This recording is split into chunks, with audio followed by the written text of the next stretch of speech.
Lagi lihat-lihat sawah nih, udah mulai hijau lagi. Kemarin sempet banjir sih. Airnya lumayan tinggi, tapi alhamdulillah sekarang udah mulai surut. Namanya juga musim hujan, kadang air datang gak kira-kira. Tapi begitulah di kampung, tiap musim ada aja ceritanya. Sekarang air mulai tenang, tinggal tunggu waktu buat tandur lagi. Udara juga adem banget, burung-burung mulai keluar lagi. Tanah basahnya masih kecium wangi khas sawah. Rasanya tenang banget lihat pemandangan kayak gini. Mudah-mudahan gak banjir lagi ya, biar petani bisa mulai nanam padi dengan lancar.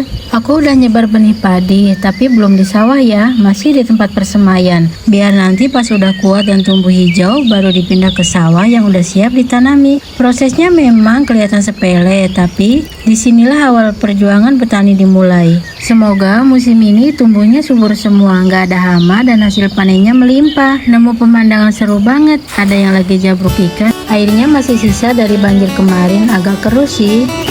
Emang ya di kampung tuh selalu punya cerita. Dari banjir yang bikin khawatir, tapi rezeki buat warga. Alam tuh seimbang, asal kita sabar, pasti dikasih gantinya. Begitulah suasana kampung tiap musim hujan, selalu ada cerita yang nggak pernah ngebosenin.